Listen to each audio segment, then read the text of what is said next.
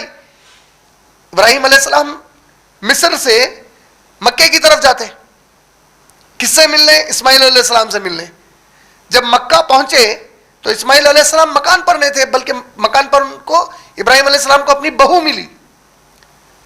بہو سے ملاقات، اور صحیح بخاری کی روایت ہے، بہو سے ملاقات ہوئی. بہو سے ابراہیم علیہ السلام نے حال چال پوچھا. انہوں نے کافی شکایتیں کی، بولے یہ تنگی ہے، یہ تنگی ہے. اسماعیل علیہ السلام اس بات کو پورا نہیں کرتے. ان کی شکایتیں کی اسماعیل علیہ السلام کی. تو ابراہیم علیہ السلام خاموشی سے سنے اور پلٹتے وقت بولے کہ جب اسماعیل آئے تو کہنا ان کے باپ ابراہیم آئے تھے، اور ابراہیم ان کے باپ نے ان کو نصیحت کی ہے کہ گھر کی دہلیز بدل دو. وہ چلے گئے. جب اسماعیل علیہ السلام لوٹے اور یہ سنایا گیا تو اسماعیل علیہ السلام نے طلاق دی تھی اپنی بیوی کو، چھوڑ دیا. کیوں؟ کیونکہ تربیت کی گئی. دیکھیں دنیا کے جو مشکلات ہیں، جب اس پر گھر کی عورت بے صبری ہوتی، جب گھر کی عورت مرد کو گھر میں تانا مارنا شروع کرتی، اور تانے بھی کیسے رہتے عورت کے؟ دیکھے تم میرا بھائی اپنی بیوی کو کیسا کرتا، دیکھو کیا کیا کرتا. دیکھے تم میرے بہن بھائی کو دیکھے، انہوں کیسا خیال رکھتے میری بہن کا، تو جا شادی کر لینا تھا ان سے. بھائی 5 انگلیوں کو اللہ نے ایک ہاتھ پر برابر نہیں رکھا، ہر ایک کا الگ امتحان ہے. پتا نہیں تیرا بہن بھائی حلال کھلا رہا ہے یا حرام کھلا رہا، پتا نہیں تیرا بھائی حلال کھلا رہا ہے حرام کھلا رہا. اور اگر حلال کھلا رہا اس کے مقدر کا وہ کھلا رہا. لیکن یہ جب تانے آتے، نتیجہ کیا ہوتا؟ تم مرد کو اپنے مجبور کرتے کہ وہ حرام نوالا لا کر کھلائے تم کو، اس کو مجبور کرتے کہ وہ ادھار لے. اور اسلام ادھار لینے کو زیادہ ابھارا نہیں. اس کو مجبور کرتے جس کی وجہ سے وہ حد تو یہ ہوتی کہ سود پہ پیسہ لاتا، نعوذ باللہ، اماں سے زنا کرنے کا گناہ، اللہ رسول سے جنگ کرنے کا گناہ. یہ ہے آپ لوگوں کے اعمال نامے. میری بہنوں، ہو سکتا کہ آپ نے کوئی غیر مرد کے سامنے بے حجابی نہ کی ہو سکتا آپ نے کبھی غیبانے میں اپنے شوہر کے کسی غیر مرد کو اپنے قریب نہیں آنے دیا. لیکن یہ جو پورے باقی کے معاملات ہیں کہ ماں کا فون آیا تو اس کے سامنے برائیاں شروع، بہن کا فون آیا تو اس کو تکلیفاں بتانا شروع، بغیر شوہر کی اجازت کے گھر کا سامان بہن کو بھی پہنچا دیا جا رہا، بغیر شوہر کی اجازت کے ماں کو بھی پہنچا دیا جا رہا. یہ تو پورے معاملات ہیں. یہ ہے اعمال نامے کھول دیے جائیں گے اس دن. اس سے ڈریے. اللہ ایک نظام بنائے، اس نظام کو فالو کیجئے. اور میں بار بار آپ لوگوں کو زیادہ اس لیے بولوں گا، ہم مرد آدمیوں کو ہماری فطرت ایگریسو ہوتی، ہم جلدی جذباتی ہوتے، گالی گلوچ پر اتر جاتے، ہاتھ پیر اٹھانے پہ آ جاتے. اور ایک جو کہاوتیں بنتی، کہاوتیں یوں ہی نہیں بنتی، صدیوں کے تجربوں کے بعد ایک عقل مند آدمی کہاوت بولتا. تو کہاوت کیا ہے؟ عورت کی زبان خینچی کی طرح چلتی، اس کے بعد مرد کا ہاتھ چلتا بولتے. لیکن اسلام کا اصول کیا ہے؟ عورت کی زبان خینچی کے جیسی چلی تب بھی مرد کو بولا گیا اس پہ ہاتھ مت چلا.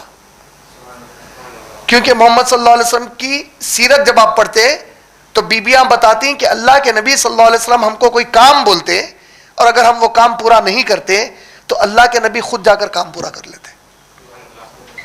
یہ سیرت رسول صلی اللہ علیہ وسلم ہے. یقیناً اس پیمانے پہ، اس معیار پہ اگر کوئی اتر گیا تو یہ تو بہت بڑی نعمت کی بات ہے. یہ ہر ایک کے لیے ممکنات میں سے نہیں ہے.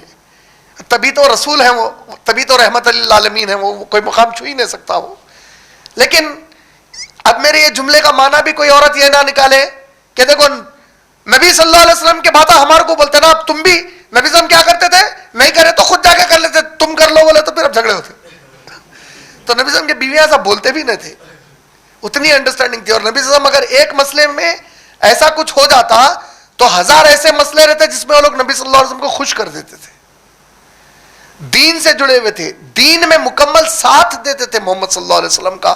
یہ آپ لوگوں کا کام ہے میری بہنوں کہ جب آپ لوگوں کے شوہر گھروں کو پہنچے، کیسی صحابیات ہی ہوں گی وہ کہ گھر کو صحابی آئے ہوئے ہیں اور صحابی پوچھ رہے ہیں کہ بیٹا کہاں ہے؟ بولے نہیں ہے، آپ پہلے کھانا کھا لیجئے، آرام کر رہا بیٹا، بولے نیند میں ہے بیٹا. بولے انہوں کھانا کھا لیے, منہ ہاتھ دھو کے کر کے بولے کیسا گیا آج آپ کا دن, خوشی خوشی سے بات کرے, پوری بات میں بیٹا کہاں ہے, تو جب بولے کہ آہستہ سے انتقال ہو گیا دوپہر میں. اب یہ صحابیہ کا واقعہ ہے, صحیح حدیث ہے بخاری مسلم کی, انتقال ہو گیا بیٹے کا, بولے دوپہر میں انتقال ہو گیا. پھر بولے یہ کیوں, بولے آپ تھکے ماندے آئے تھے, میں نہیں چاہتی تھی کہ آتے آپ کو غم ملے. آج ایسے بیویوں کی ضرورت ہے گھروں میں. یہ ہے جو اسلامی گھر کا ایک نظام اور ایگزامپل ہے ہمارے لیے. یہ ہے وہ جنتی بیویاں, سبحان اللہ. تو یہ ہم پہ اور ان پر فرض ہے کہ ہم ایک دوسرے کا خیال رکھیں.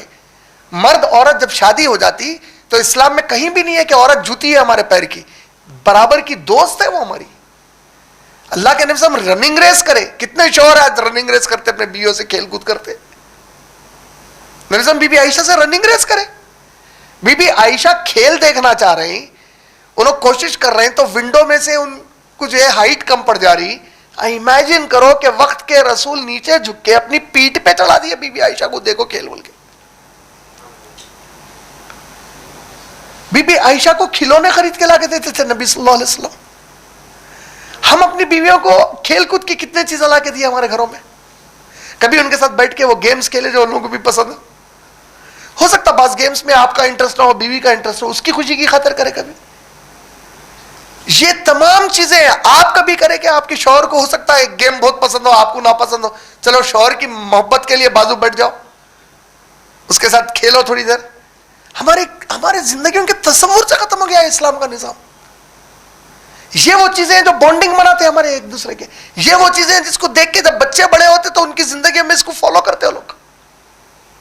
یہی ذکر آ رہا پورا, اعمال نامے کھول دیے جائیں گے. یہ وہ دن ہے جس دن میں اللہ تعالیٰ میرے کو نہیں معلوم تھا سیرت میں ایسا ہے تو اب ڈبل عذاب ملتا. نہیں معلوم تھا تو چھٹا نہیں ہونے. اچھا نہیں معلوم تھا تو مسلمان تھا, نہیں کیوں معلوم تھا, بلکہ شروع ہوتا سوال. جان لے گا ہر شخص کیا لے کر آیا ہے وہ, پس نہیں قسم کھاتا ہوں میں پیچھے ہٹ جانے والے ستاروں کی, چلنے والے اور چھپ جانے والوں کی. اب اگین یہ ایسٹرونومیکل سائنس ہے یہاں پہ پوری, جو آپ کو سٹارز دکھتے آسمان میں, ان کے پورے آربٹس ہیں جس میں یہ لوگ گھومتے رہتے, ان کے موومنٹس ہیں جس کا ذکر اللہ تعالیٰ قرآن میں کر رہے ہیں. میں قسم کھا رہا ہوں ان تاروں کی جو چھپ جانے والے, چلنے والے, پیچھے ہٹ جانے والے. تو اللہ تعالیٰ ان لوگوں کے بارے میں قسم کھا رہے ہیں. اور رات کی جب رخصت ہونے لگتی ہے, رخصت ہونے لگتی ہے مطلب جب رات پوری گزر کے اب پھر فجر کا وقت قریب آنے لگتا ہے, تہجد کے قریب کا. اور صبح کی جب سانس لیتی ہے وہ, صبح کی وقت کی قسم, یعنی وہ وقت جو اشراق وغیرہ کا وقت ہوتا جس کو آپ صبح 7 بجے سے لے کے آلموسٹ 10 ساڑھے 10 تک کا ٹائم بول سکتے ہیں, 10 بھی نہیں نہ, وہ جو ٹائم جو نہ گرمی رہتی نہ وہ سورج کی چبھن رہتی, اور ایک روشن اور پورا ماحول یہ ہے کہ سب لوگ اپنے اپنے گھروں سے نکلے ہوئے کمائی کے لیے جا رہے ہیں, پرندے پھر رہے ہیں, ایک چہل پہل والا جو ماحول ہے. بے شک دیکھیں کتنی قسمیں کھائے اللہ تعالیٰ, اتنی قسمیں کھا کے کیا فرما رہے ہیں, بے شک یہ قرآن پیغام ہے زبانی فرشتے اعلی مقام کا, انہو لقول رسول کریم. یہ قرآن ایک بہت پاک فرشتے کی زبان سے سکھایا گیا ہے محمد صلی اللہ علیہ وسلم کو, جو صاحب قوت ہے, مالک عرش کے ہاں اونچے مرتبے والا ہے. یہ کس کا ذکر آ رہا, جبرائیل علیہ السلام کا. اللہ سبحانہ و تعالیٰ یہ ان کفار کو, ان مشرکین کو جواب دے رہے ہیں, ان کافروں کو جواب دے رہے ہیں جو یہ بول رہے تھے کہ شیطان آ کے محمد صلی اللہ علیہ وسلم کو قرآن سکھا کے جا رہا, نعوذ باللہ. تو اللہ تعالیٰ بول رہے ہیں نہیں, بہت اعلیٰ فرشتہ ہے جس کی بڑی عزت ہے عرش والے کے پاس, اللہ اکبر, جو صاحب قوت ہے, مالک عرش کے ہاں اونچے مرتبے والا ہے, صاحب قوت. اللہ کے نبی کریم صلی اللہ علیہ وسلم پوری حیات میں جبرائیل علیہ السلام کو ان کی اصلی شکل میں صرف 2 ہی بار دیکھے. ایک غار ہرا میں جب پہلی مرتبہ وحی کا سلسلہ شروع ہو رہا تھا, اس وقت دیکھیں تو دیکھیں کہ زمین سے آسمان تک آپ پوری حیت کے ساتھ ٹھہرے ہوئے ہیں, اور آپ کو 600 پر ہیں بولے محمد صلی اللہ علیہ وسلم, 600 ونگز ہے بولے, اور صرف ایک ونگ کھولے تو پوری دنیا کور ہو جا رہی تھی اس میں, اتنے بڑے ونگز تھے. یہ ایک ہے. اور معراج کے وقت ایک دیکھیں محمد صلی اللہ علیہ وسلم, سورہ نجم میں ذکر آیا جس کا, تو جو صاحب قوت ہے, مالک عرش کے ہاں اونچے مرتبے والا ہے, اس کی بات مانی جاتی ہے وہاں, اور امین بھی ہے. یعنی جبرائیل علیہ السلام پورے فرشتوں کے مالک ہیں, تو جو وہ حکم دیں گے باقی کے پورے فرشتے اس کو مانتے, اور وہ بڑے امانت دار بھی ہیں. اور نہیں اے اہل مکہ, تمہارا یہ ساتھی کوئی دیوانہ نہیں ہے. اے مکے والو, میرے نبی محمد صلی اللہ علیہ وسلم کوئی دیوانے نہیں ہے, نعوذ باللہ. دیوانے پر میں کچھ باتیں کرتے رہے, مت بولو ایسا, نعوذ باللہ. نہ یہ بولو کہ شیطان کی طرف سے وہی آ رہی. اور بلا شبہ دیکھا ہے اس نے اس پیغام لانے والے کو روشن افق پر. تو وہی ذکر ہے جو جبرائیل علیہ السلام کو معراج کے وقت پہ اور اس وقت غار حرا کے پاس جو محمد صلی اللہ علیہ وسلم دیکھے تھے. اور نہیں ہے یہ قرآن کلام کسی شیطان مردود کا, یہ کسی شیطان کا کلام نہیں ہے بول رہے اللہ سبحانہ و تعالیٰ. الٹا اگر شیطان کا کلام ہوتا تو اعوذ باللہ من الشیطان الرجیم کہیں کو پڑھتے نہیں. یہ خود ڈائریکٹ آنسر ہے, یہ آپ لوگوں کو دعوتی کام میں کام آنے کے لیے بول رہا ہوں نہیں. میں پناہ مانگتا ہوں شیطان سے, کہیں کو پڑھیں گے. سورہ نحل سورہ نمبر 16 کی آپ آیت نمبر 90 پڑھے تو اس میں اللہ تعالیٰ فرمائے فَإِذَا قَرِئَ الْقُرْآنَ فَاسْتَعِذْ بِاللَّهِ مِنَ الشَّيْطَانِ الرَّجِيمِ. جب کبھی تم قرآن کی قرات شروع کرو تو اعوذ باللہ من الشیطان الرجیم بول کر شروع کرو. تو کئی لوگوں کو نہیں معلوم ہے یہ مسئلہ. اعوذ باللہ قرآن کی قرات کے پہلے پڑھنا فرض ہے آپ کے اوپر, اور بسم اللہ الرحمن الرحیم صرف سورہ شروع کرے وقت پڑھنا ہے. مثال کے طور پہ اب آپ لوگ قرآن کا دور پڑھتے نا, مان لیجئے آدھا پارا پڑھ کے رکھ دیے تھے اب آپ, 1 گھنٹے کے بعد پھر شروع کر رہے ہیں آپ, تو صرف اعوذ باللہ من الشیطان الرجیم پڑھنا ہے. کیونکہ اللہ کے نبی صلی اللہ علیہ وسلم بسم اللہ الرحمن الرحیم صرف کسی بھی سورے کو شروع کرتے وقت پڑھتے تھے سوائے سورہ توبہ کے. سورہ توبہ سورہ نمبر 9 پہ بسم اللہ الرحمن الرحیم تلاوت نہیں کرنا ہے. لیکن آپ قرآن جب کبھی بھی قرات شروع کریں گے اعوذ باللہ من الشیطان الرجیم پڑھنا فرض ہے آپ کے اوپر. ساتھ میں ایک بات نکل گئی تو بتا دے رہا ہوں, قرآن کے آداب میں سے آپ لوگوں کے لیے. اللہ کے نبی کریم صلی اللہ علیہ وسلم فرمائے, کئی لوگ رمضان کے دوران یہ کام نہیں کرتے. آپ قرآن کی اگر تلاوت شروع کر دیے, قرآن پڑھنا شروع کر دیے, اور اگر آپ کو نیند آتی ہوئی محسوس ہو جائے, اللہ کے نبی صلی اللہ علیہ وسلم بولے فوری روک دینا. اور نہیں ہے یہ قرآن کلام کسی شیطان مردود کا. پھر کدھر چلے جا رہے ہو تم؟ میں اتنی قسمیں کھا رہا ہوں, اتنی چیزیں بتا رہا ہوں, یہ تم کو میدان محشر کے حالات بتا رہا ہوں, قیامت کے واقعات بتا رہا ہوں. یہ سب بتانے کے بعد تم کو میں آگاہ کر رہا ہوں یہ سب ہونے والا ہے. یہ قرآن کی عظمت بتا رہا ہوں, میرے نبی کی شان بتا رہا ہوں, جبرائیل کا مقام بتا رہا ہوں. پھر کدھر چلے جا رہے ہو تم لوگ؟ کون سی دنیا میں گولو جا رہے ہیں اس کے سب سننے کے باوجود؟ نہیں ہے قرآن مگر نصیحت سب اہل جہاں کے لیے, ان ہوا الا ذکر للعالمین. رب العالمین, رحمت للعالمین, ذکر للعالمین. اللہ کیا ہے؟ رب العالمین. نبی کیا ہے؟ رحمت للعالمین. قرآن کیا ہے؟ ذکر للعالمین. کیوں؟ اگر نبی کی رسالت پوری کائنات کے لیے ہے تو رسالت رسول ہونے کے ناطے کس چیز سے ان کی ہدایت کریں گے؟ قرآن سے کرنا ہے. یہ قرآن ہی ہے جو ڈکلیئر کرانا نبی کو نبی ہے, بلکہ ورنہ قرآن کے نزول کے پہلے تو 40 سال تھے. کوئی پکارے آپ کو محمد رسول اللہ, یہ تو قرآن آ کے ڈکلیئر کرا کہ آپ رسول ہیں اللہ کے. بلکہ نہیں ہے قرآن مگر نصیحت سب اہل جہاں کے لیے, ہر اس شخص کے لیے جو چاہے تم میں سے سیدھی راہ چلنا, اور نہیں چاہ سکتے تم مگر یہ کہ چاہے اللہ رب العالمین تمہارے لیے. اللہ اکبر. لمن شاء, لمن شاء مطلب تم میں سے جو چاہے. انشاءاللہ بولتے ہیں نا, ماشاء اللہ بولتے ہیں نا. لمن شاء تم میں سے جو کوئی چاہے. کیا چاہے؟ منکم تم میں سے, این یستقیم کہ استقامت. اہدنا الصراط المستقیم کی دعا کرے تھے, وہ مستقیم یستقیم, مستقیم استقامت ہونا ہے تمہارے کو, سیدھے راستے پہ چلنا ہے تمہارے کو. نہیں چاہ سکتا تم میں سے کوئی. وما تشاؤون الا ان یشاء اللہ, یہ اگر تم چاہ رہے بھی سیدھے راستے پہ چلنا تو میں بھی چاہنا کہ تم سیدھے راستے پہ رہنا. اور اللہ تعالیٰ اگر میں نہیں چاہا تو تمہاری چاہت سے کچھ ہونے والا نہیں ہے بول رہے. اس میں بتایا کیا جا رہا؟ اس میں نیکی کرنے والے انسان کو یہ احساس دلایا جا رہا کہ کبھی تکبر میں مت آ کے میں نیکی کر لیا. تو نیکی بھی کرا تو اس لیے کرا کیونکہ میں مدد کرا تیری وہ نیکی کرنے میں. ورنہ اگر میں اسی لیے وہ دعا سکھائی گئی نا, اللہم لا سہلا الا ما جعلتہ سہلا وتجعل الصعب ان شئت سہلا وللنبی صلی اللہ علیہ وسلم، اے اللہ کوئی کام آسان نہیں جب تک کہ آپ اس کو ہمارے لیے آسان نہ کر دیں. اور دعا روکے نہیں یہاں پہ، اللہم لا سہلا الا ما جعلتہ سہلا، کوئی کام میں آسانی نہیں جب تک آپ اس کو آسان نہ کر دیں.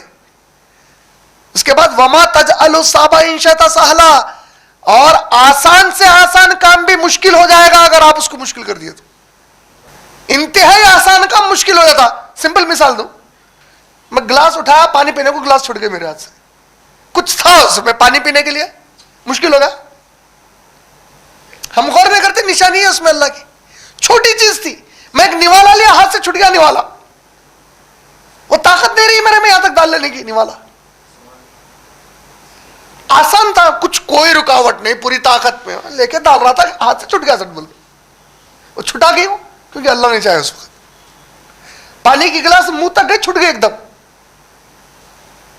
چھوٹی سی. ایسی نیکیوں پہ بول رہے ہیں اللہ تعالیٰ. تیرے کو لگتا بہت آسان ہے نیکی کرنا، ہم نہیں چاہے تو نیکی کرنا تو نہیں کر سکتا بول رہے. ہو سکتا تو پورا ارادہ کر لیا کہ استقامت پہ رہے، تو تکبر میں کبھی نیکی کر کے مت آ کہ میں کر لے رہا ہوں، نہیں تو نہیں کر رہا، ہم چاہ رہے ہیں تو کر رہا. تو کیسا تکبر توڑ دیے. اسی لیے کیا بولتے ہیں، انا کا گھر کس کے لیے ہے؟ صرف اللہ، کسی کے لیے نہیں ہے، محمد صلی اللہ علیہ وسلم کے لیے بھی نہیں ہے. انسان اپنی پوری شان اپنے چہرے سے بگاڑتا، چہرے کو جتنا چہرے کو بنا سنوار، باقی سب تو جسم کو ڈھانگ ہی لیتا انہیں کپڑوں سے، کھلا کے رکھ کے پھرتا رواب سے. چہرے سے اپنی پہچان بناتا، چہرے سے شان. ہر انسان کے چہرے کو اگر جسم سے ہٹا دیا تو جسم کی کیا پہچان ہے؟ پوری شان ہے چہرہ، یہی وجہ، اسی سے توجہ ہے، یہی شان کی چیز ہے پوری. اسی کو پٹکا دیے سجدے میں، جس سے شان بگاڑ رہا لے کے آگے زمین پہ ڈال دے میرے سامنے، بولے کوئی شان نہیں ہے تیری، شان صرف میری ہے. پٹکا کے زمین پہ کیا کرے؟ بولنے کیا لگا؟ اعلیٰ خالی میں ہوں بولنے لگا. ہمیشہ کی اونچی شان صرف میری ہے، تیری اوقات ہی نہیں ہے. کیا ہے تیری شان کی چیز؟ چہرہ ہے، پٹک نیچے بولے، سب سے نچلے حصے پہ ڈال دیے، اس جگہ پہ دلا دیے جہاں پہ پیر رکھ کے چل رہا تھا. اب پکار، بولے کیا پکار؟ وہ نیچے گر کے میری کبریائی بیان کر، بولے. یہ نشانیاں ہیں اللہ تعالیٰ کے، اور یہ بتا رہے اللہ تعالیٰ تم کچھ بھی کرنا چاہو نہیں کر سکتے بول رہے، ہم مدد کرنا پڑتا اس میں بول رہے. اب یہ پورے سننے کے بعد ارادہ ہو گیا، دل میں آیا میں تو میری بیٹیوں کے ساتھ ایسا نہیں کرتا، الحمدللہ میں میری بیوی کے ساتھ بہت اچھا ہوں. بیوی کے دل میں آ گیا میں بھی شوہر کے ساتھ بہت اچھی ہوں. یہ پورا سننے کے بعد بولے یہ سب جو ہو رہا نا تم کر لے رہے ہیں سو، وہ تو میں چاہ رہا ہوں اس لیے تم ایسے. اپنے پہ مت لے لو کریڈٹ بول رہے ہیں اللہ تعالیٰ. تو اسی کے ساتھ الحمدللہ سورہ تکویر مکمل ہو گیا. انشاءاللہ سورہ انفطار اس کے بعد الحمدللہ. ٹھیک ہے، سورہ نمبر 82. بسم اللہ الرحمن الرحیم. اعوذ باللہ من الشیطان الرجیم. بسم اللہ الرحمن الرحیم. اذا السماء انفطرت، جب آسمان پھٹ جائے گا، اور جب تارے بکھر جائیں گے، اور جب سمندر پھاڑ دیے جائیں گے، اور جب خبریں کریدی جائیں گی. وَإِذَا الْقُبُورُ بُعْثِرَتْ. بُعْثِرَتْ جو لفظ آیا نا، وہ عربی کا جو اس کا روٹ ہے وہ ہے عین سا را. عین سا اور را، سواد نہیں، سواد سے آ گیا تو اثر ہو جاتا، اثر کا وقت. عین سا را، اس سے بوسیرا ہے. بوسیرا کس کو بولتے معلوم ہے؟ ایک گلاس میں آپ پانی لے لو تھوڑا، اس کو پورا الٹا کر ڈالو. اب گلاس کو پانی بھرنے کے بعد ایسا پورا الٹا کر ڈالو، کر کے چھوڑ دیتے تو پانی کہاں ہو گیا؟ آپ پورا نکل گیا اندر سے، برابر. یہ ایک مثال. دوسری مثال، کوئی برتن میں سالن یا کچھ میٹھا ہے تو بس ڈال کے کھکور کھکور کھکور کے کھاتے اپن. ایسا دکھتا کوئی دھوکے لے کے آئے کیا برتن کو؟ ہوتا نہیں ہوتا. اس طریقے سے جو کرتے نا، اس کو بؤثرت بولتے ہیں عربی زبان میں. وَإِذَا الْقُبُورُ بُعْثِرَتْ، خبر میں سے ایک ایک چیز ایسا نکال کے لاؤں گا اللہ تعالیٰ. سمجھ میں آ رہا؟ کس کے ساتھ استعمال کرے اللہ تعالیٰ وہ لفظ؟ قبور کے ساتھ کرے. جب آسمان پھاڑ دیا جائے گا. دیکھیے آپ یہ پورے آخری سوروں میں کیا ہو رہا؟ وہی قیامت قیامت قیامت. اور غور کریے، کرتے کرتے تھوڑی نشانی, کچھ نصیحت, پھر قیامت. تو اس میں جو نصیحتیں اس دوران آئیں گی, یہ نصیحتیں بہت اہم ہیں, کیونکہ اللہ تعالیٰ اس کو آخرت کے ساتھ جوڑ کے لے جا کے بتاتے جا رہے ہیں. یہ تو وہ معاملے ہیں جو بہت سختی سے پوچھے جائیں گے قیامت کے دن. جب آسمان پھٹ جائے گا, جب تارے بکھر جائیں گے, جب سمندر پھاڑ دیے جائیں گے, اور جب خبریں انڈیل دی جائیں گی, کریت دی جائیں گی, ایک ایک چیز کھود کے نکال لیں گے اس میں سے. اللہ اکبر. جان لے گا ہر شخص کے کیا آگے بھیجا اس نے اور کیا پیچھے چھوڑا اس نے. علمت نفس ما قدمت واخرت. اس کی تفسیر بڑی اہم ہے. ما قدمت اور آخر میں بولتے نہیں, آخر میں آئے بولتے نا, وہ آخرت اسی سے ہے. آخرت جو ورڈ ہے وہ آخر سے ہے, لاسٹ بولتے نا, تو اس کو آخرت کا کیوں بول رہے ہیں؟ آخرت کا دن وہ آخری دن ہے. اس کے بعد جتنے بھی دن ہوں گے وہ جنت میں جہنم میں رہیں گے. یونیورس کا آخری دن ہے وہ. اس کے بعد کے پورے دن کہاں گزاریں گے؟ پر either of the two side. سمجھ آ رہا؟ اور جن لوگوں کے دماغ میں نعوذ باللہ یہ بیٹھا ہوا ہے کہ جہنم کا جو عذاب ہے, ارے بھائی وہ تھوڑے دنوں کا ہے نکل جاتے اس کے بعد والا جو کانسیپٹ ہے, اس کے اوپر ایک دو باتیں بڑی اہم بول دوں گا, کیونکہ ٹاپک آ رہی ہو سکتا کہ میں بھول جاؤں, شیطان میرے ذہن سے اس کو بھلا دے.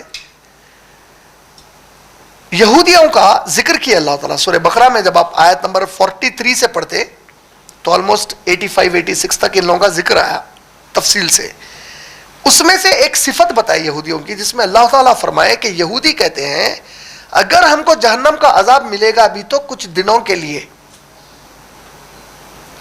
تو اس پہ اللہ تعالیٰ بولے کہ ذرا ان سے پوچھو کیا اللہ نے ان سے ایسا کوئی وعدہ کیا ہے؟ میں سے کوئی ایسی قسم کھایا کہ میں ایسا کروں گا, تھوڑے دن کا عذاب دوں گا؟ کہاں سے نکالے میرے اوپر بات ڈال کے؟ میرے بارے میں ایک بات بول رہے ہیں لوگ, کہاں سے اس کی دلیل کہاں ہے ان کے پاس یہ بات بولنے کی؟ کہاں سے لائے اس کا تصور لوگ کا؟ تو ان کے بارے میں یہ ذکر آیا. یہ ذہن میں رکھ لیجئے ایک چیز. تو یہ جملہ جب آپ بولتے ہیں کہ تھوڑے دن کے لیے, وہ تھوڑے دن کتنے؟ کیونکہ آخرت کا جو معاملہ ہے وہ تھوڑے دن, آپ کے 100 کروڑ سال بھی گزر گئے تو وہ تھوڑے دن آخرت کے واسطے. اگر 100 کروڑ سال آپ کو جہنم میں جلایا جا رہا تو آخرت کے ٹائم پیریڈ میں وہ بہت تھوڑے دن ہیں. مکھی ہے نا, مکھی پیدا ہوئی کتنے دنوں میں مرتی ہوں گی نا؟ میکسیمم لائف سپین کسی کو معلوم ہے مکھی کا؟ اپن تھوڑی دیر کے لیے 1 مہینہ لے لیں گے اس کا لائف سپین. اپنی اگر لائف 100 سال کی ہے تو اس میں 1 مہینے کی اہمیت کیا ہے؟ کچھ بھی ہے. انہیں پیدا ہوئی, اس کا بچپن گزرا, انہیں جوان ہوئی, پھر اس کے بھی بچے ہو گئے, پھر انہیں بڈھی ہوئی, پھر مر گئی. اس کا پورا لائف سپین ہے وہ. آپ کے 100 سال کی زندگی کے سامنے کیا ہے وہ؟ کچھ بھی نہیں ہے. آخرت کا جو معاملہ ہے ایسے ہی تو ہے. 100 کروڑ سال جہنم میں جل رہا, آخرت کی جو ٹائم لائن ہے نو اینڈنگ ہے وہ. تو 100 کروڑ کچھ ہے ہی نہیں وہاں پہ, تو 100 کروڑ سال چلنا چاہ رہا جہنم میں. جہنم کا چھوٹا سب سے جو عذاب ہے میرے چاچا ابو طالب کو دیا جائے گا, جہنم کی جوتیاں پہنائی جائیں گی ان کو. بولے نتیجہ یہ ہوگا کہ دماغ پگھل کے نزلے کی طرح نکل جائے گا ناک میں سے. یہ سب سے چھوٹا عذاب ہے. بولے تو تیار ہو جا رہا, تھوڑا عذاب لے لیتا ہوں بول کے. اور ایک حدیث پاک میں آتا کہ اللہ کے رسول صلی اللہ علیہ وسلم فرما رہے ہیں کہ قیامت میں اللہ تعالیٰ جبرائیل علیہ السلام کو حکم دیں گے 2 لوگوں کے بارے میں, اور بولیں گے ان دونوں کو ذرا سامنے کرو. بولیں گے سامنے کیا جائے گا؟ اس میں کا ایک شخص وہ ہوگا جس نے زندگی میں کبھی کوئی تکلیف نام کی چیز دیکھی ہی نہیں ہے. اتنا اللہ تعالیٰ اس کو دنیا میں عیش و آرام میں رکھے, اتنا عیش و آرام میں رکھے, تکلیف نام کی کبھی بیماری نہ پڑا انہیں, کبھی پیسے کی کمی نہ رہی, انتہائی امیر گھرانے میں رہا, بیمار بھی نہیں ہوا, بہترین زندگی جیا, کافی برس جی کے مر گیا. یعنی تکلیف نام کی کوئی چیز دیکھا ہی نہیں انہیں. تو اللہ تعالیٰ جبرائیل علیہ السلام کو بولیں گے اس کو لاؤ سامنے, اور ایک ایسا شخص لایا جائے گا جس نے زندگی میں کبھی راحت نام کی کوئی چیز نہیں دیکھی, سکون دیکھا ہی نہیں انہیں اپنی زندگی میں, ساری زندگی تکلیفوں میں نکل گئی اس کی. ایک اس کو سامنے لاؤ بولیں گے. اب اس کے بعد اللہ سبحانہ و تعالیٰ فرمائیں گے یہ جو خوب تکلیفوں والا شخص تھا، جس کو کبھی زندگی میں ایک پیسے کا سکون نہیں ملا، ایک لمحے کا سکون نہیں ملا، اے جبرائیل اس کو میری جنت کے اوپر سے گزار کر لاؤ، صرف پلک جھپکنے کی دیری کی اتنی دیر میں. کتنی دیر میں گزار کے لاؤ؟ یہ پلک جھپ کے آپ اتنی دیر کے لیے جنت کے اوپر سے گھما کے لاؤ بولیں گے اس کو. اتنی دیر کے لیے انہیں جنت کے اوپر سے گھمایا جائیں گا. جب انہیں پلٹ کر واپس لایا جائیں گا تو اللہ تعالیٰ کس کو، وہ جو غم اٹھایا تھا زندگی میں، اس کو پوچھیں گے اے میرے بندے کیا کبھی تو نے کوئی غم دیکھا ہے اپنی زندگی میں؟ بولے گا اللہ آپ کی قسم ہے کبھی کوئی غم نہیں دیکھا. بولیں گا ایک پلک مارنے کی دیری جو جنت میں سے گھوم کے آیا، اس کے دنیا کے تمام غم بھول گیا، انہیں دیکھا ہی نہیں. بولیں گا انہیں کبھی غم نام کی چیز. اب اللہ تعالیٰ فرشتے کو، جبرائیل علیہ السلام کو حکم دیں گے، یہ جو دوسرا ہے جو ساری زندگی عیش و آرام میں رہا، پلک مارنے کی دیری تک میری جہنم میں سے گھما کے لاؤ اس کو. لایا جائیں گا اور اس سے پوچھا جائیں گا کیا تو نے کبھی زندگی میں کوئی خوشی دیکھی ہے یا نہیں؟ بولے گا اے اللہ میں نے زندگی میں کبھی چین نہیں پایا. بولے گا یہ ہے جنت اور جہنم، اور یہ جہنم کا ذکر کر رہے ہیں اللہ تعالیٰ. یہ بتا رہے ہیں کہ یہ کوئی چھوٹی چیز نہیں ہے. آپ سوچ کے دیکھو کہ اتنے نبیوں کو بھیجا گیا یہ جہنم سے ڈرانے، ورنہ کیا ضرورت ہے اللہ تعالیٰ کو؟ کیا کوئی فلم بن رہی، کوئی تھیٹر ہے، کوئی ڈرامہ چل رہا؟ ایک سنجیدگی سے ایک زندگی کا پورا معاملہ اللہ تعالیٰ ہم کو سمجھاتے جا رہے ہیں کہ دیکھو تم لوگوں کے ساتھ یہ ہونے والا ہے. ہم اس کو سنجیدہ ہو کے نہیں لے رہے قرآن سے. جب آسمان پھٹ جائے گا اور جب تارے بکھر جائیں گے اور جب سمندر پھاڑ دیے جائیں گے اور جب خبریں کریدی جائیں گی، جان لے گا ہر شخص کے کیا آگے بھیجا اس نے اور کیا پیچھے چھوڑا. تو یہ جو آیت ہے انشاءاللہ ہم لوگ یہاں پر رکیں گے آج، کیونکہ اس کی تفصیل بہت اہم ہے جو میں چاہ رہا ہوں کہ تھوڑا وقت لے کے بیان کروں انشاءاللہ. اور یہ ہے آیت نمبر سمجھے آپ 5. کل انشاءاللہ سورہ انفطار کی سٹارٹ کریں گے انشاءاللہ. جزاک اللہ خیر. السلام علیکم ورحمۃ اللہ وبرکاتہ.